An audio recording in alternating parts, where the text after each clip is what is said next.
Okay, so thank you, Thea, and thank you, Sania, of course, and Mauro for being here with us. I'm really glad to introduce your work and your book, Philosophy Screens, From Cinema to the Digital Revolution, released by Sunny Press in 2019. For those unfamiliar with Mauro's work, Mauro Carbone is full professor of aesthetics at the Department of Philosophy of the University Jean Moulin in Lyon 4, and the honorary member of the Institut Universitaire de France. He is the founder and co-editor of the journal CAS International, trilingual studies concerning Merleau-Ponty stoves, and is one of the major interpreters of Merleau-Ponty stoves, in fact. Among his books translated into English, I would just remind you An Unprecedented Deformation, Marcel Proust and Sensible Ideas, Sunny Press, 2010, and Flash of Images, Merleau-Ponty Between Painting and Cinema. Today we are going to talk about screens, and we are going to do it among screens, through the screens. And this is one of the main concepts of Mauro's book, as the title of the last chapter says, making philosophy among and through the screens. Of course, it doesn't mean that we are stupid enough to want to create a philosophy of screen, paraphrasing the list. Certainly, Carbone intertwines continental philosophy and phenomenological studies with contemporary media, visual studies, film theory.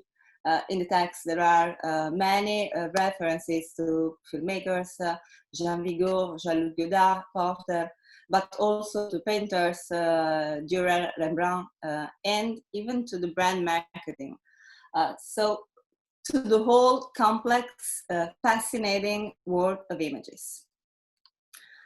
Since Plato's allegory of the cave, philosophers have been struggling with the issue of screens. And we can say that philosophy found its very identity in a fight against the screens. And at this very moment, screens won at least a battle. And according to the tradition, screens are simulated with the illusion, the deceit, the obstacle. In fact, the word screen derives from the Frankish verb skirmian, which means to defend, to protect by fighting, and later begins to indicate precisely an interposed object dissimulating what it protects. And hence, if screens are expression of illusion, then philosophy's duty is to overcome their deceiving power. But things are not so simple, and screens have always been ambiguous. If on the one hand they conceal, on the other hand they show. Mauro is very clear in his text. Screen is not just a veil or a display, and in fact they work differently. And maybe this is the reason why philosophy has always had its own specific need for screens. Screens are an apparatus, a dispositive of visibility, as was the cinema before, and Alberti's window with its linear perspective. In other words, the model of our way of seeing the world and conceiving the truth. An apparatus shall not be simply understood as a technical system. Indeed, we know after Foucault and Simondon that there is no technique without a knowledge of that technique and the process of subjectivation or individuation. Rather, it should be understood as a system of relations between behavior, sensations, images, passions, mixing memory and desires, quoting Eliot. Screens are not, they have never been, simply surfaces showing images, since they have always operated a certain historically, technologically, and culturally determined distribution of the visible and invisible. And in doing so, have instituted by turns, relationships, and open-end experiences. So a surface which is also an interface through a series of notions that we will see together, like the artist screen, sensible ideas, the CAS processes, and individualization. Carbone provides new criteria for considering our present condition, starting from a new conceptualization of screens and its implication. Finally, if screens experiences change over time as much as our way of conceptualizing them, how have our relationship with screens changed in these times of pandemic or post-pandemic, who knows? And how does a philosophy screens sound alike in this light? I shall immediately give the floor to Mauro, and thank you. Thank everybody for this invitation. I am really proud to be here with you and to share my reflection with your feedbacks. As Alessandra, which I of course thank in a particular warm way, as Alessandra recalled, my book was printed last year in English, but originally has been published in Italian and in France in 2016. I point out this fact because just this year, people began to tell me how you were right, Mauro, to write a book about screens. Because in a sense, I realized that even if in my view already, of course, screens were our crucial way of communicating to others and to the world, in a sense, this became suddenly evident for everybody just this year, and just thanks to the pandemic crisis. So in a sense, this book has a new life, a second life, I don't know, something like that, with respect and in the light of our pandemic experience. And actually, during the past years, the first part of the book was the book on which the attention of the scholars was mainly focused. Now is rather the second part of the book, the part reflecting on the screens and on our screen experiences as such, rather than on previous philosophers' reflection. Is this a second and a more contemporary part of the book, which is focused by readers. You know, an Italian writer, Alessandro Baricco, the 5 of March of this year said that pandemic is a sort of first crash test of digital era, digital age. In a sense, pandemic, I would like to take this pandemic crisis also as a sort of a crash test of my own book about screens. And it's in this spirit and with this aim that I am going to propose you my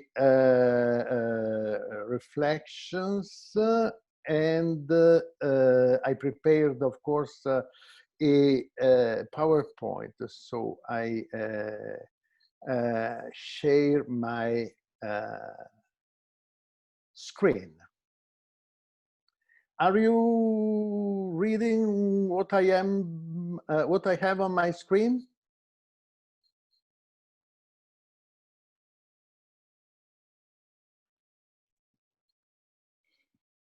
Are you reading? We are not reading. You need to go on share screen in a menu and then go on. Yes, this is what I did. I try again. Please. You should be able to share the screen, yes.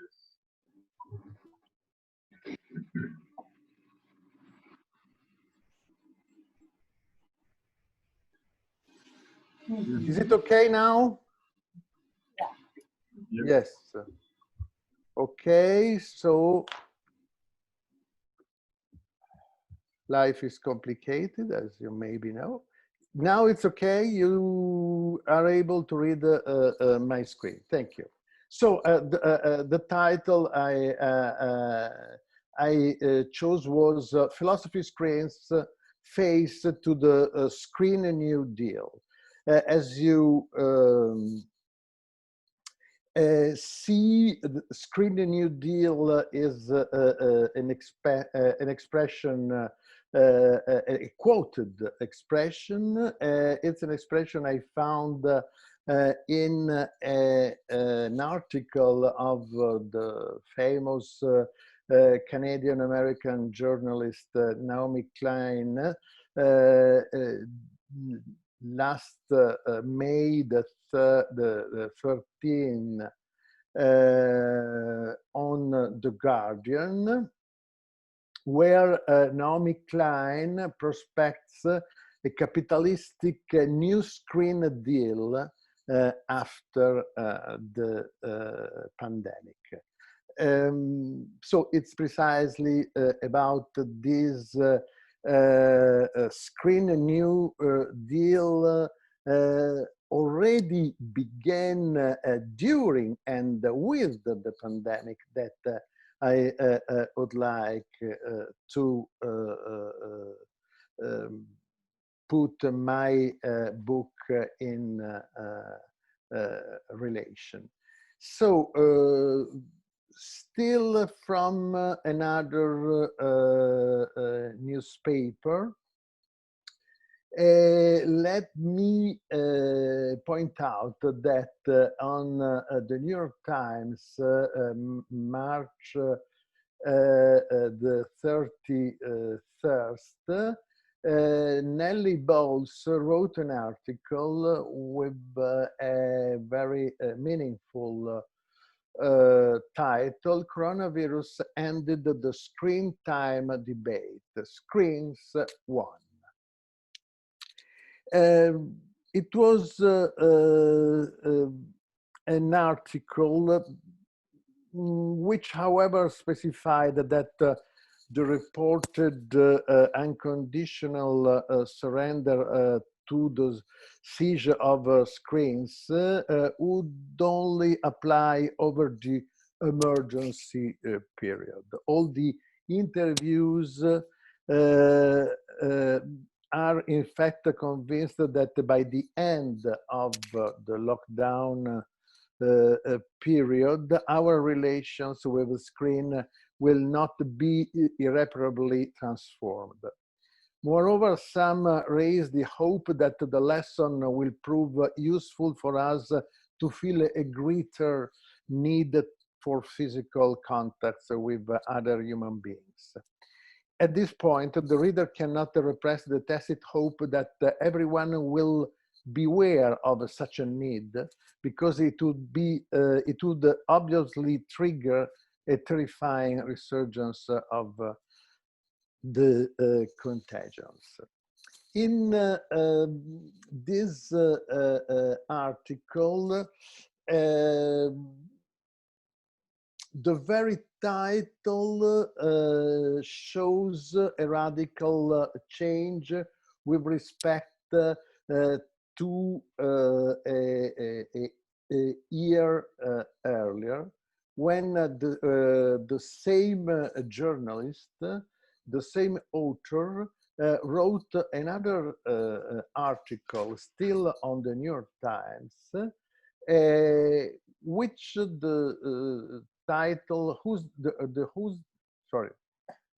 title is in turn meaningful. So you see, March 2019, the title was Human Contact is Now a Luxury Good. And the journalist explained that once screens used to be for the elite, while avoiding them had later become a status symbol, because, as she explained, human contact is now, a year ago, a luxury good. So a year ago,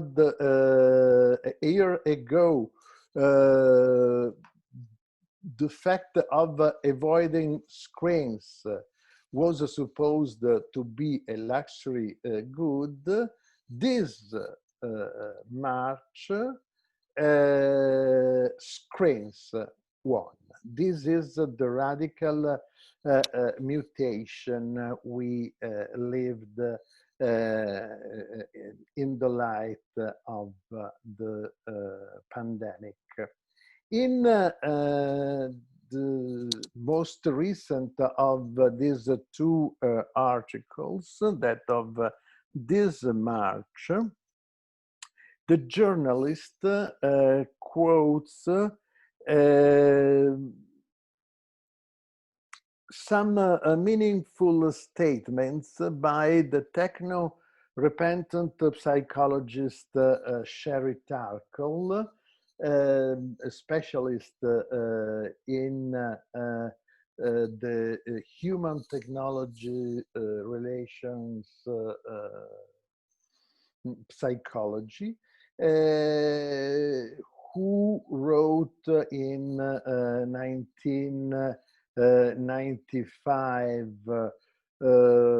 Life on the Screen, when she was a techno enthusiast psychologist, and then when she became a techno repentant one, he wrote two other books, the title of which are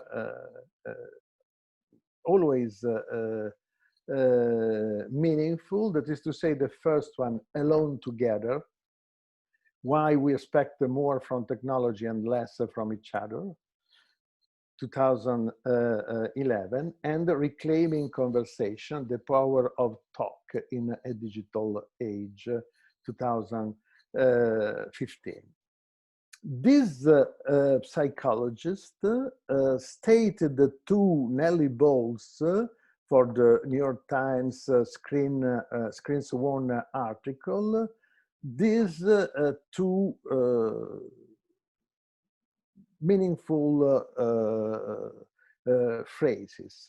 The first one, I think that this reveals, meaning the fact that screens won, reveals that the screen time issue was a misplaced anxiety.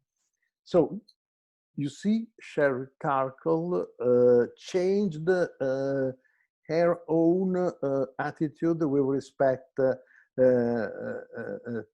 her two most recent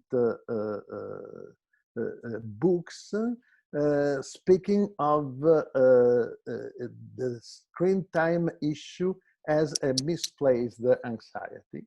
And she also stated, now forced to be alone but wanting to be together in the lockdown period, so many are discovering what the screen time should be. And the word discovering is very interesting because it's a word once again pointing out a discontinuity, a mutation, a novelty in our relation with and through screens. An iconic example of this new relation with and through screen is the fact that all over the world during the lockdown, people discovered the possibility of having unexplored ways of establishing contacts with other people through the screens. This is a picture my daughter living in Italy sent me through WhatsApp. The Apero Skype was a very iconic experience, which people could have also before the lockdown, but which people didn't experience very much before the lockdown. So in a sense, we could say that the lockdown made us discover, to echo Sherry Tarkle's verb, some elements about the screens and about our screen experiences, which weren't clear for us. I tried to point out some of these elements. The first one, screens are not and never have been so simple surfaces showing images. The fact that we can have an Apero Skype with someone, or the very fact that we are talking through a screen now means a very simple and apparently evident thing. That is to say, screens are not simple surfaces showing images. Because they have always operated a certain historically, culturally, and technologically determined the distribution of the visible and the invisible, screens have from time to time established different kinds of relationships and therefore open different kinds of experiences.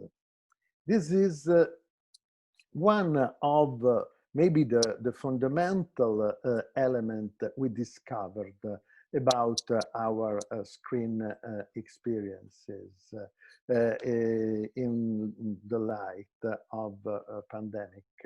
Discovered in the sense that we became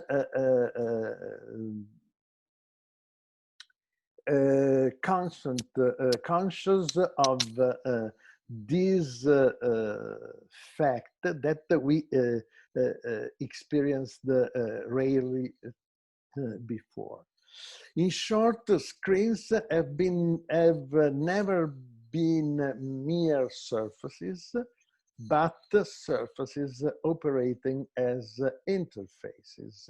If this is what creating relations means. My reference is to this passage of Brendan Hookway's book Interface, where the author precisely stresses a kind of difference between the interface and the surface.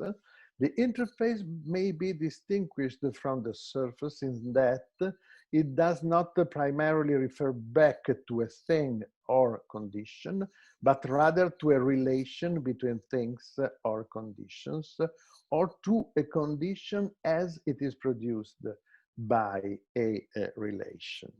An example of a surface operating as interface, I found it in Italian literature, in a very famous poem of the Italian 19th century poet Giacomo Leopardi, where the poet describes himself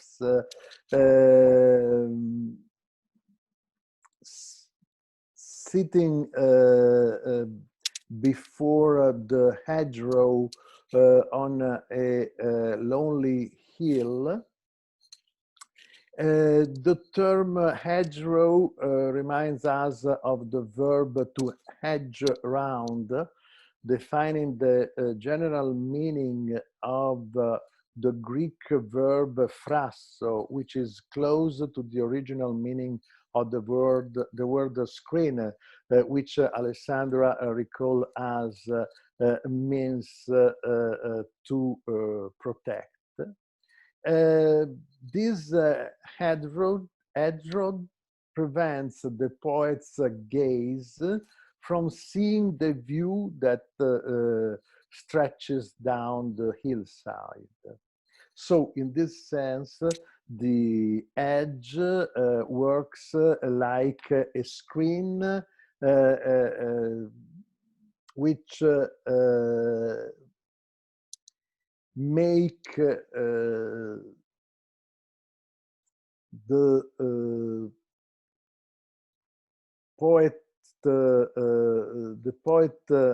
gaze impossible to see the outlook, but at the same time, when he sits and contemplates the hedgerow, he is able to imagine endless spaces beyond that edge, and more than human silences, and the deepest peace and quiet. So in this sense, this hedge is a screen which at the same time conceal and allow the poet to see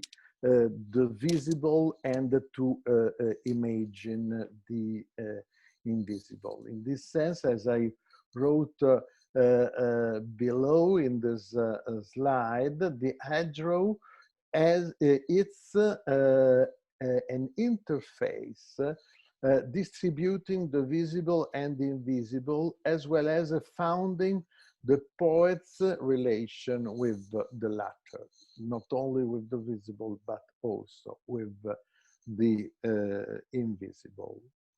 This for the status of screens as interfaces distributing the visible and the invisible. In a sense, the ontological definition of screens. But from an historical point of view, we have to point out that with the electronic and later on digital revolution, screens have gradually become the main visual interfaces of devices, allowing us to communicate with others and with the world.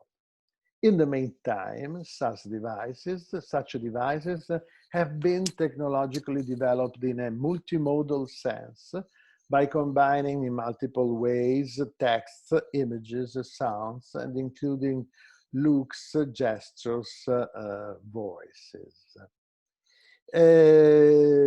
However, we needed the coronavirus pandemic crisis about 30 years after the beginning of the internet spreading to massively realize in our collective experience certain potentials implied in what I indicated in the previous points.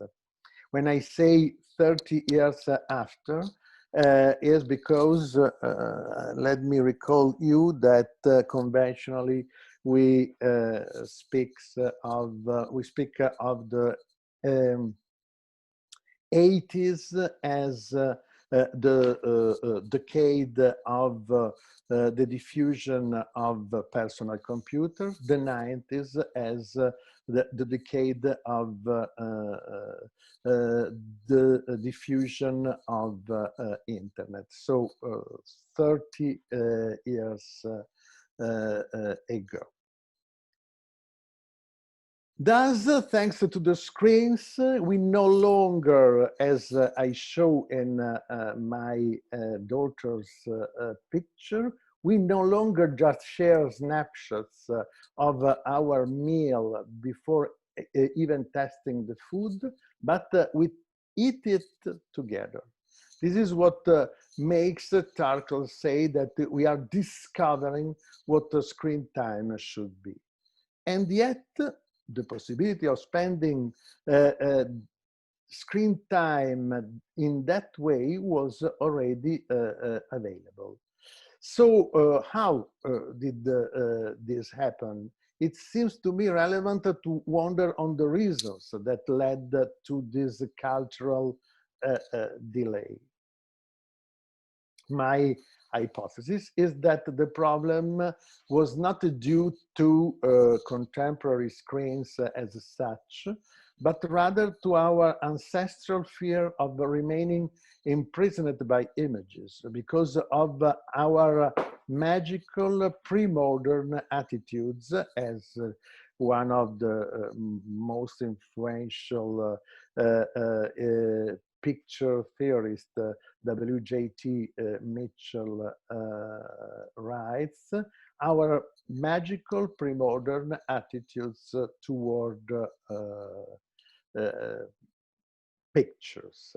So we still have this kind of attitude, and we once again show these the linked ancestral fear of remaining imprisoned by images, a fear driven by the belief of in a metaphysical separation between an inside and an outside. Alessandra already quoted the example of Plato's cave, where prisoners of an illusory world are watching images on a sort of a screen. But surprisingly enough, we can find an echo of this apparatus, the cave apparatus, and of the idea that images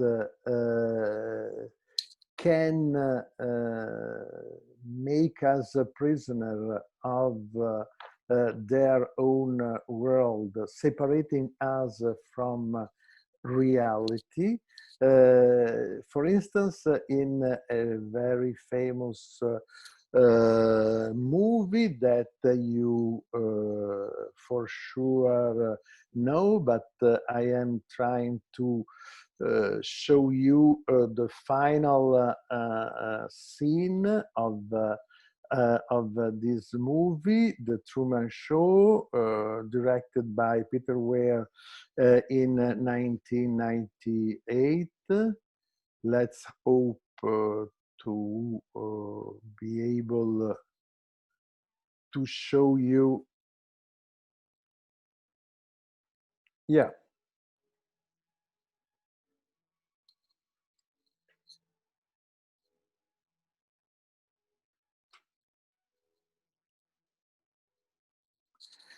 So I think you remember this this movie. Truman is a man who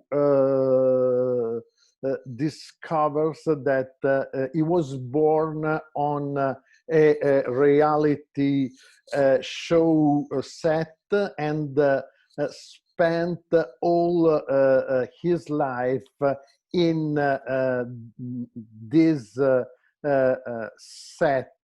So at one point he tries to escape from this universe, but he found a wall, like the wall of the Platonic cave, and precisely like in the case of the Platonic cave, fortunately, because our imagery is really very elementary, there is a cave, there is a wall surrounding the prison, but fortunately, always there is an exit. And our hero find the exit. And this is the creator of the reality show. And there is the dialogue between them.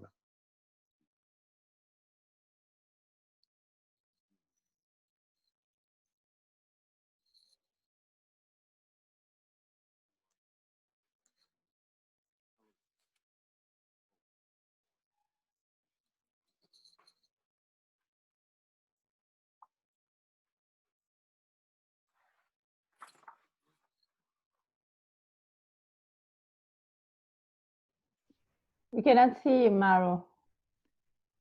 You cannot see? No. Oh, I'm sorry. So I have to, I'm terribly sorry. But do you know this movie, right? Yeah.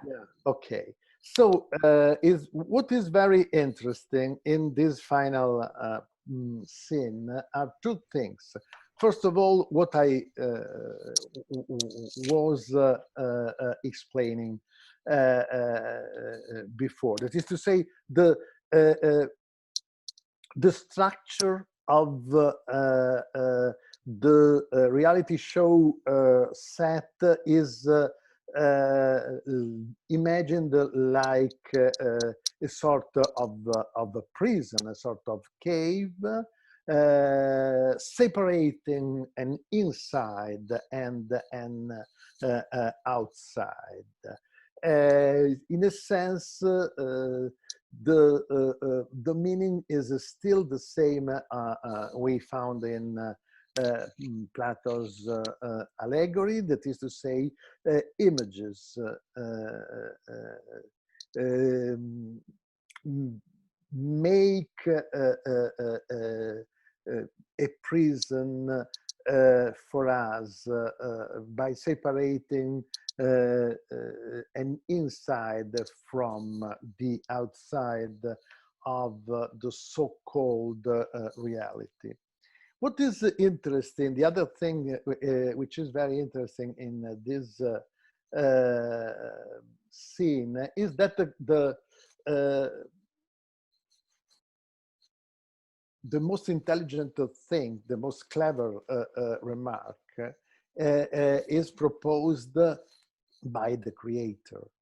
And of course, our hero will not grasp the truth of what the creator says, and the public, the audience neither, but the creator says that there is no more truth outside than inside the set. You understand, is a way of suggesting that there is a double way relation between outside and inside, but we still believe in a metaphysical wall separating inside and outside. And if you want, we could say that screens are supposed to be precisely this kind of wall, showing images and making us prisoners of an inside separating us between with respect to the outside. Let's try to be more likely with another example of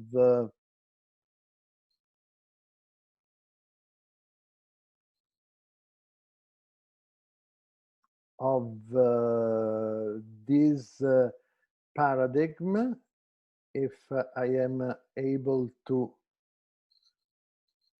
sorry, refine my screen. Le partage est un peu, reprendons le partage. Here we are. Now, are you seeing? Okay, great. So The Truman Show was a movie. Now we are in 2011, so in openly digital age, and le Conseil supérieur de l'audiovisuel asked to a director, not particularly creative, but this is interesting for us, to realize a video in order to warn parents to avoid children stay too much before screens.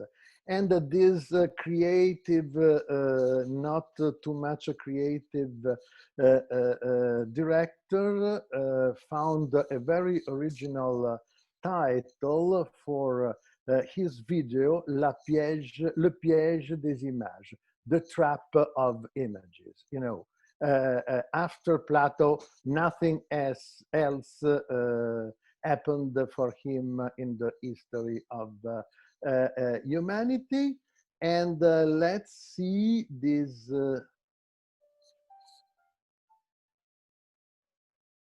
video.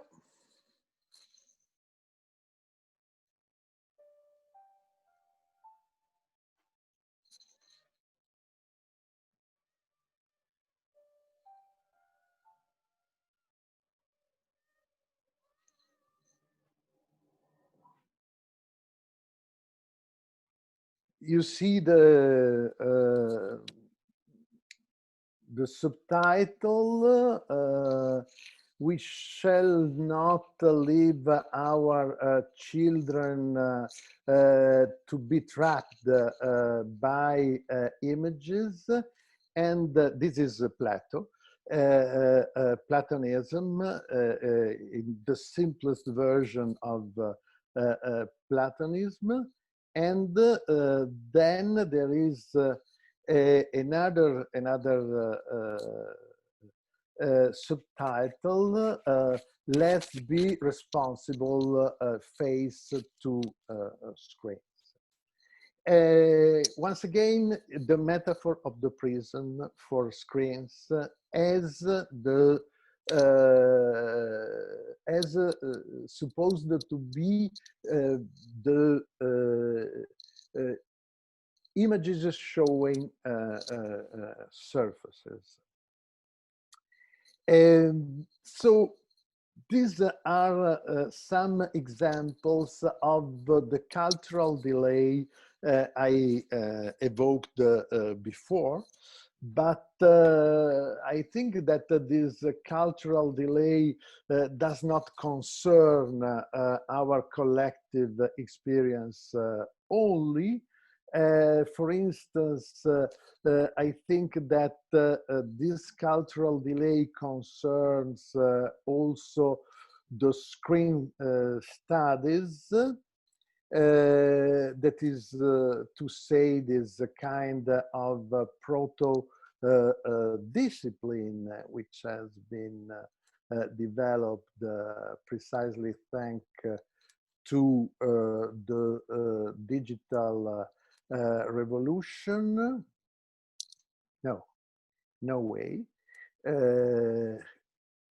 So screen studies too have been focused mainly on the status of showing images surface of their study object by investigating screens through archaeological and genealogical researches, both suggestive and erudite, but often not equally helpful in the understanding of what characterizes the current or upcoming screen experiences and how they affect our way of being in the world. An example of this is a very recent book published in English at Amsterdam by screen studies scholars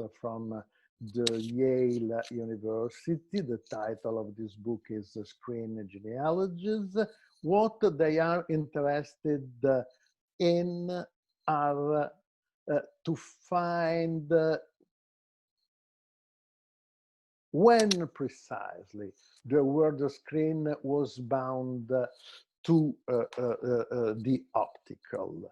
So once again, what I already said, that is to say, they are mainly focusing on the status of screens as showing images surfaces. So their problem is that it is only, they stress that it is only in the early 19th century that the word screen was bound to the optical in connection with the emergence of spectacles like phantasmagoria, and to find the inaugural occurrence of the word screen optical meaning. And they indicate this date, this year as 1802. What is interesting to me is that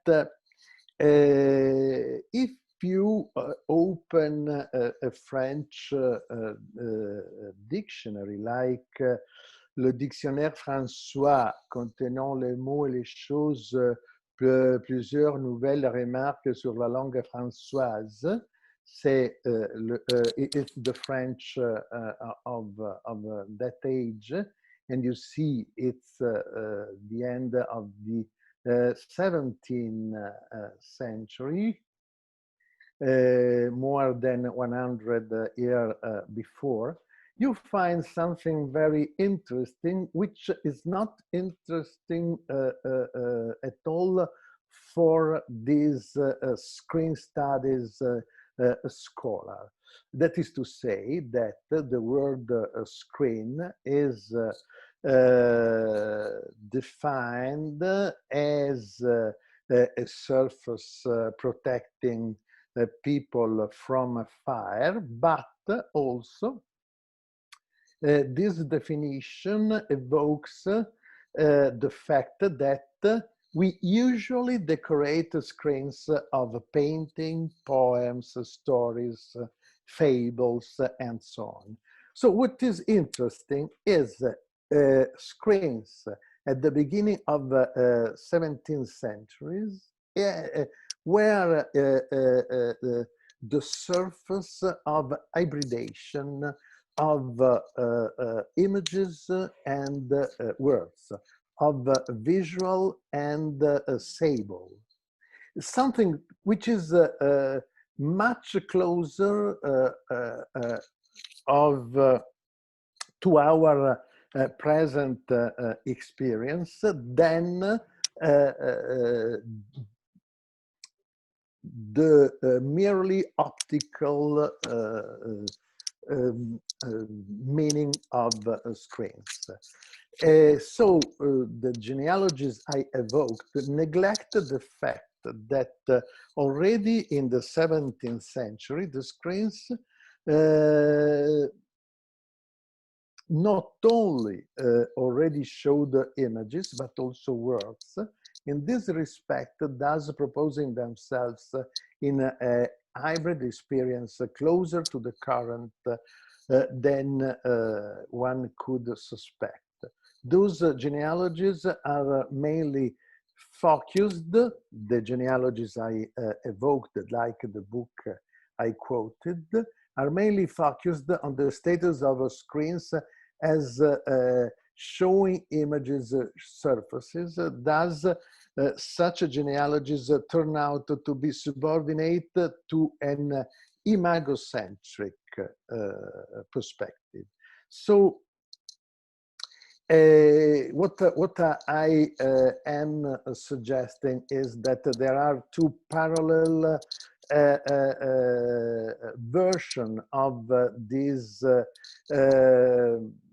cultural delay with respect to screens. On the one hand, the fear of images. On the other hand, this imagocentric perspective. In both cases, there is this idea of a quintessential link between screens and images, whereas our current experience is the experience of screens in which the visual and the language are hybridated mutually, and in this sense, the visual studies isolated the visuality from the complementary domain concerning the parallel mutations taking place in our relations with language, both written and spoken. Sorry, how much time do I have? 5 minutes, Mauro. 5 minutes. Okay, Yeah. thank you. Thank you. So let me skip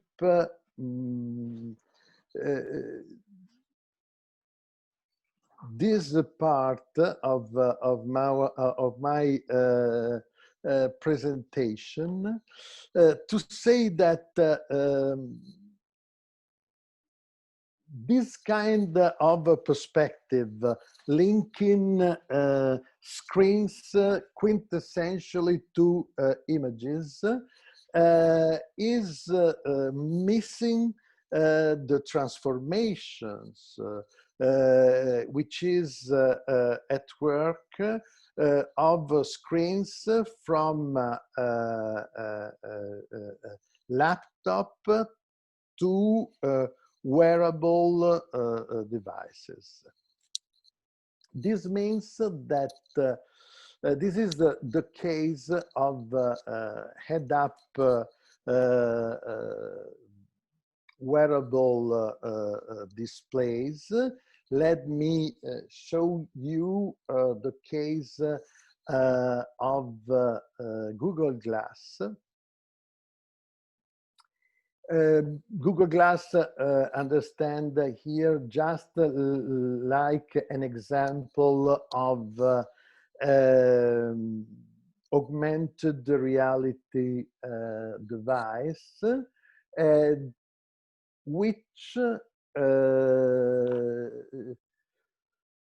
uses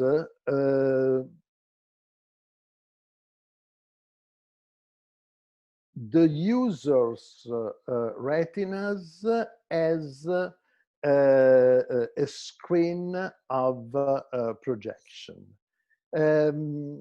I explain you more clearly what I mean. In the case of augmented reality glasses, Google or other kind of devices, the screen where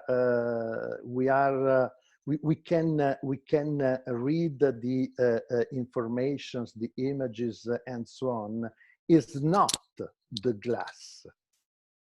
Is not the glass.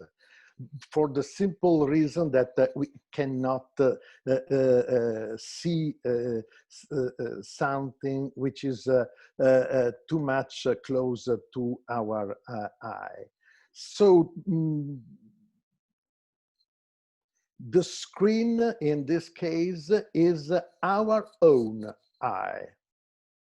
It's a kind of a technology called retinal projection technology. The light is projected directly on our retina, and as this is explained in this slide, the user perceives as a kind of illusory perception a small translucent screen hovering at about arm's length, extended up and outward from the right eye. So we have not a physical display, but we have a virtual display. A virtual display displaying before of our eyes and showing images and information. In this sense, I propose to qualify as quasi-prosthesis the bodily organs like the retinas in the case I mentioned, that are involved in processes like these. I speak of bodily organs as a quasi-prosthesis because they have a peculiarly ambiguous status. On the one hand, they are actually bodily organs. And in this sense, they are expected to keep an organic relation with the whole body, even during such processes. Yet, on the other hand, they are used as components of connected digital apparatuses, aiming at strengthening our potentialities, first of all, our bodily skills. So, from screens to part of our bodies involved in digital devices and used as a component of digital devices, or precisely used as screens. Another example of the use of our retinas as screens is the eye tracking.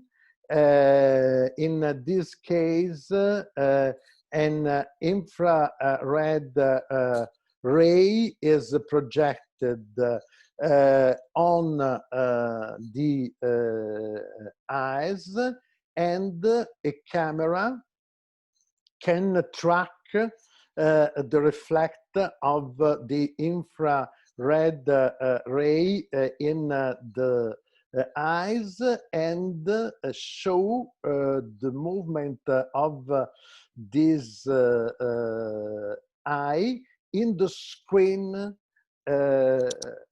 which is in this case on your right. You see the red point, which is tracking the movement of the eyes. Once again, retinas as screens, but I give you other example of this use of our organs as quasi-prosthesis. This is the case of smart temporary tattoos augmenting our skin and using skin as a display to show some health problem or disease. If you have a fever, for example, the tattoos, thanks to the quasi-prosthetic use of your skin, shows you your fever problem.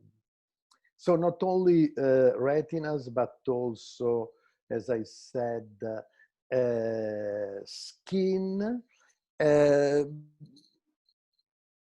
This is something that I link in the last pages of my book to the notion of individuality. It shall be reminded that the word individual, which as we know is foundational of modernity, literally means indivisible. Well, this fact that a part of our body becomes a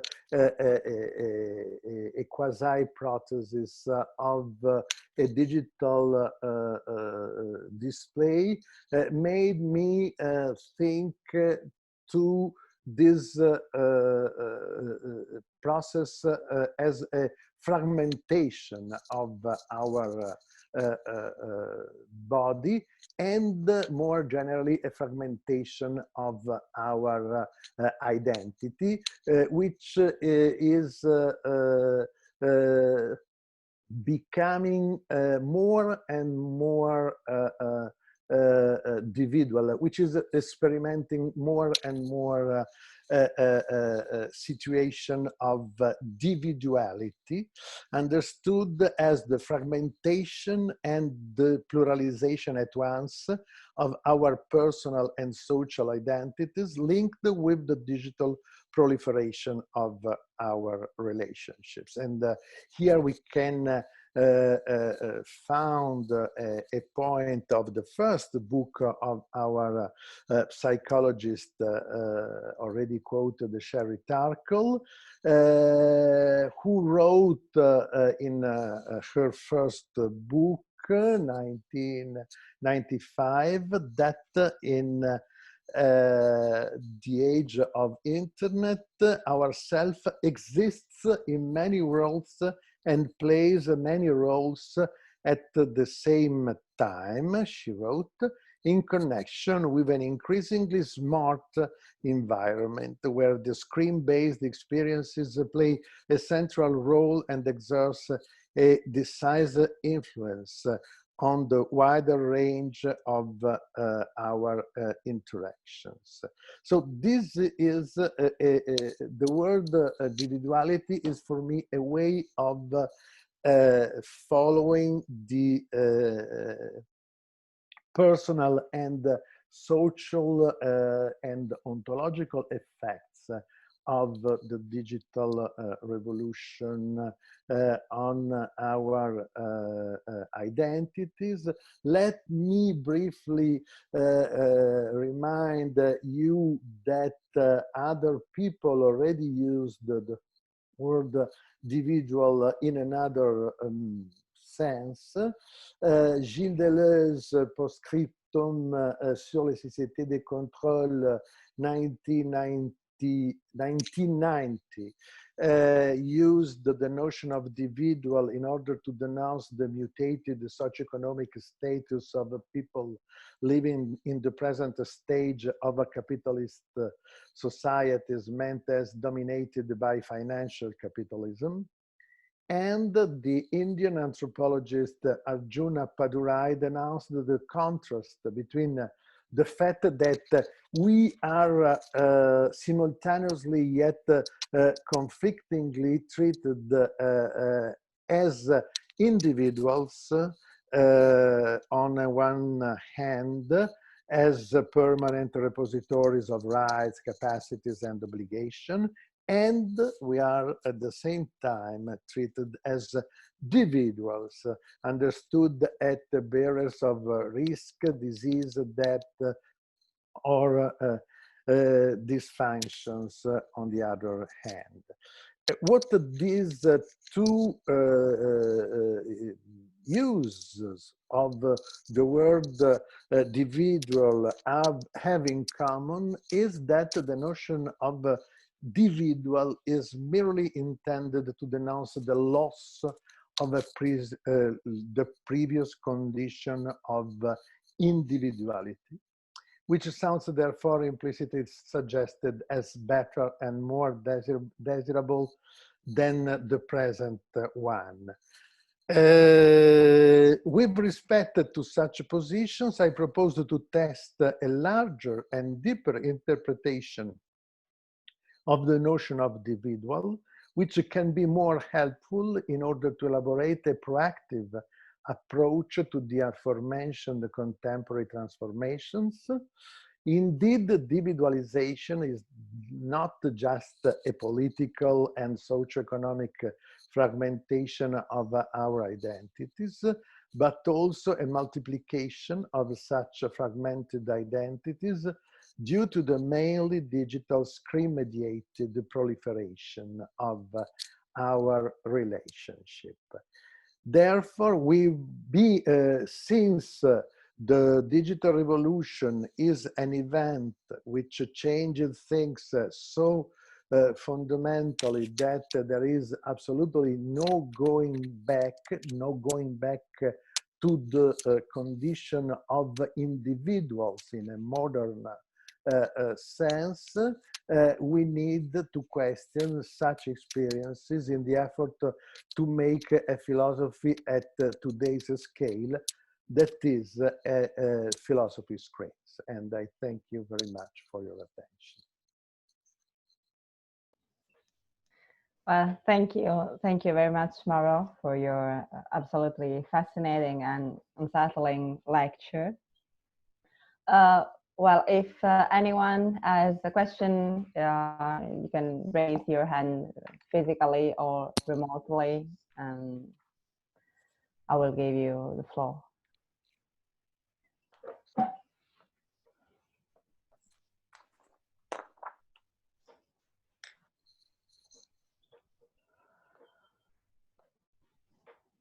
Well, otherwise I can start with just I don't know if it is a question or a comment. But I found one of the part of your book that I liked the most was the chapter when you talk about desire, and you evoke Lyotard, and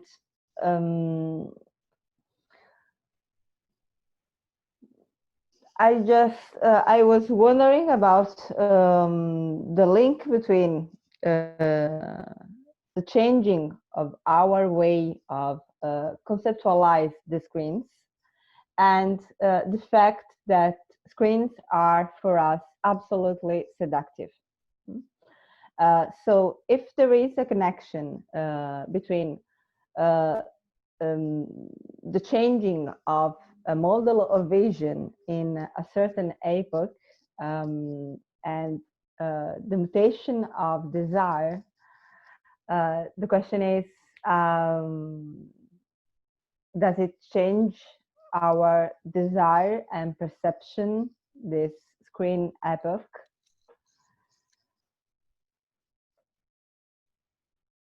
This is the comment of the question. It is the question. Thank you, Alessandra. So actually, all what I tried to say today is linked to the fact that in my view,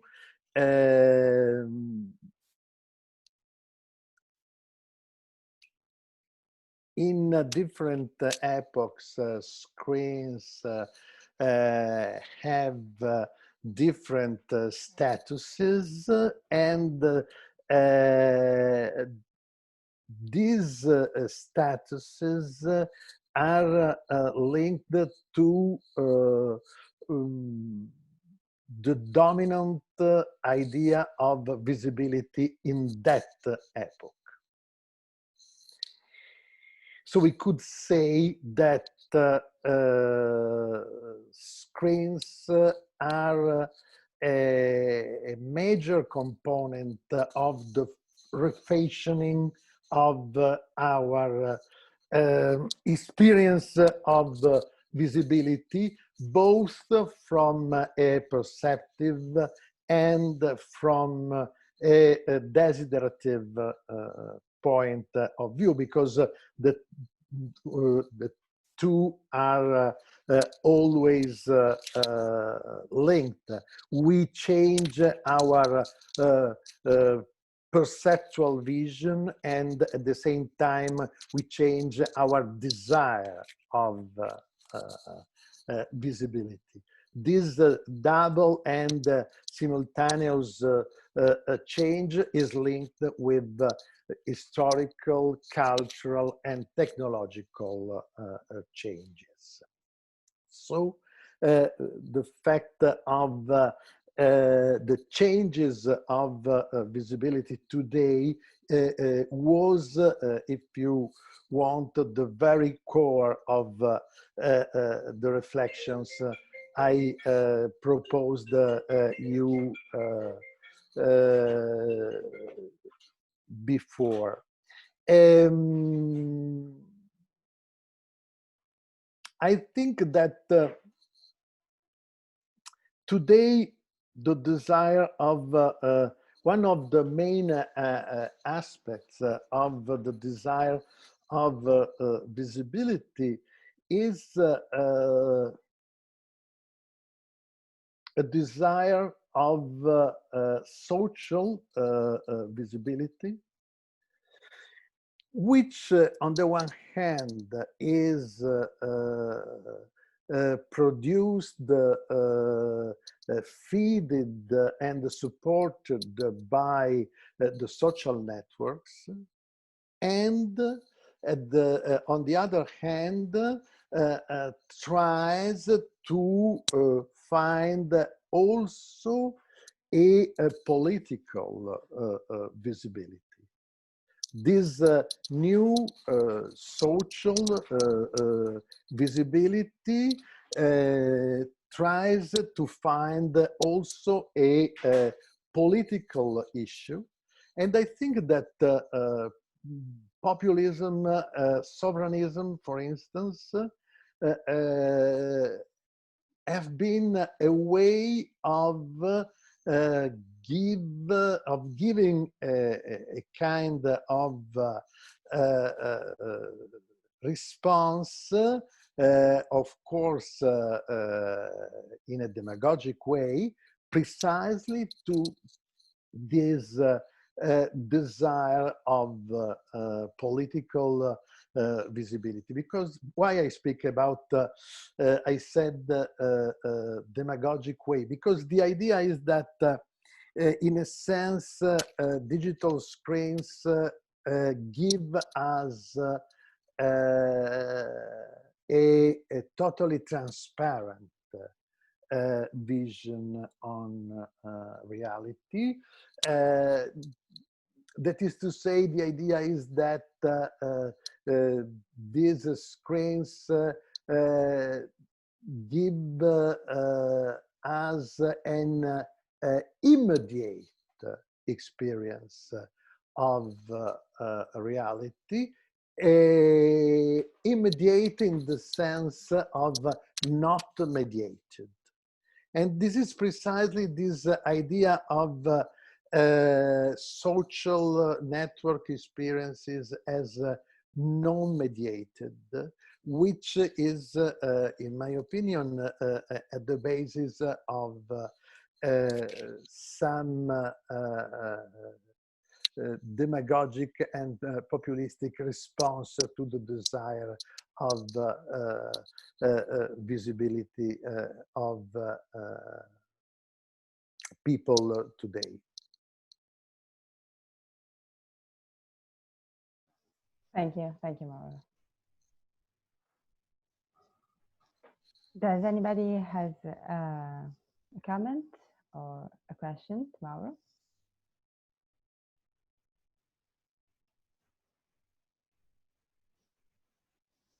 Please, Valentina is a fellow at CAS.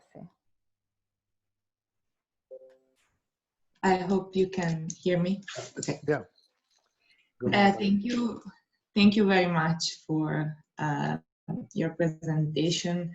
I would have a lot of questions, but I think that I would just ask you if it is possible to say something more, because I am very interested in that, about the bodily dimension of visibility, because as you were saying, there are many prostheses, so a sort of plus. The body doesn't necessarily need a plus to interact with the screen.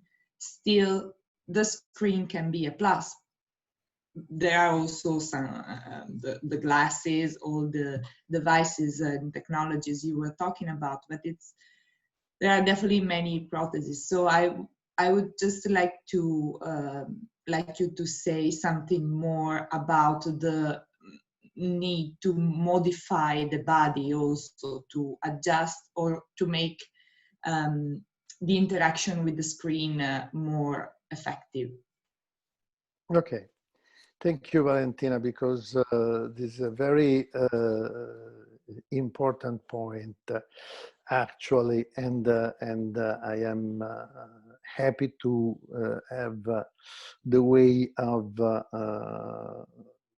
dipping this point.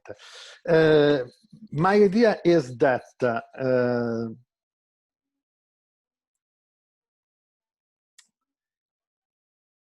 some of our bodily organs are treated and will be more and more treated as prostheses. So I am not speaking of a technological prosthesis, adding and improving our bodily capacity.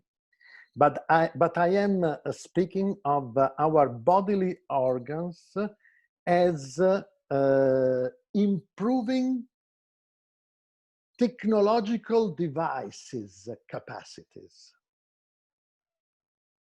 Okay? What I said about the Google Glass is an interesting example. The glass as such are not able to show us information or images. In a sense, they are not able to fill up their function. They are supposed, they are expected to show us information and images, but they are not able to do that because, as I said, the glass as such is too close to my eyes to be able to show me something.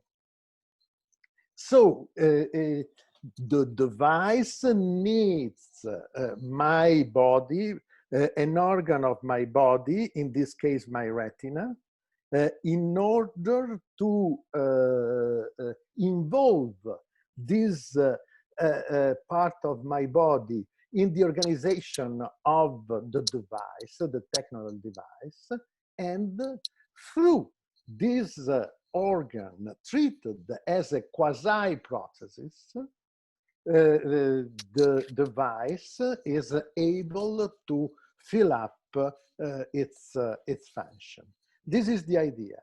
So in a sense, is a reversal with respect to the notion of processes. And it's a way of pointing out that our body will be more and more central in our relationship, technological relationship with the world. But at the same time, it will be central as the theater of non-human agencies. Non-human agencies like precisely the agency of the device using my bodily organs as quasi-processes. So in a sense, I love very much this metaphor of theater, which is a metaphor I take from Simondon. Simondon says we are the theater of multiple individuation. We are what is in this moment at the center of our experience, but we are also other potential virtual or latent identities, which are identities linked also to different technological devices. Simondon didn't speak about this secondary non-human agencies, but his framework allows us to to think in this sense, and therefore to think the more and more important presence of these non-human agencies in our experience.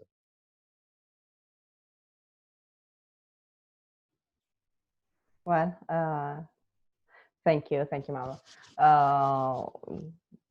It is is happening. It is already happening. What you said, simply with facial recognition, also, or the time to unlock our phone is already an organ that became a CAS processes.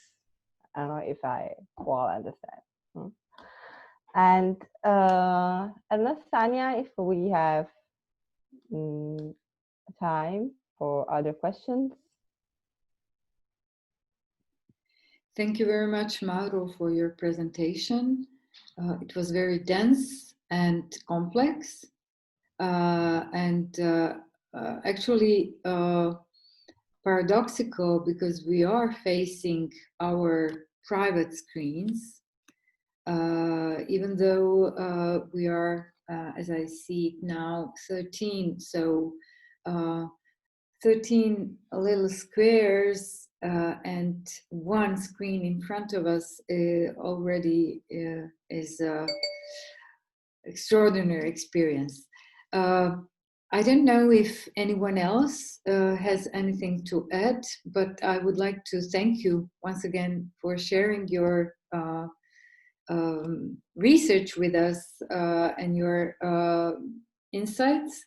I would gladly invite you also to join us once we are freed from Corona, to join us in Rijeka and then in Cres, in Tercio, our island, where we plan majority of experiences and nice meetings. So thank you once again for being with us now, and do think of coming to visit. With a lot of pleasure. Thank you very much. Thank you, everybody, and thank you for this invitation. I would be really glad to visit you in a physical context. Thank you very much. Thank you. And see you guys very soon. Our next meeting will be with the, will it be with the, no. We still have another, next week. Alessandra, please announce what is happening next week. We'll have a meeting with Giovanni Maddalena, there is professor at the University of Melita, and we will talk about the history and communication of post-truth. Great. So see you guys next Thursday, and enjoy the rest of the day. Bye. Thank you very much. Bye. Thank you. Bye.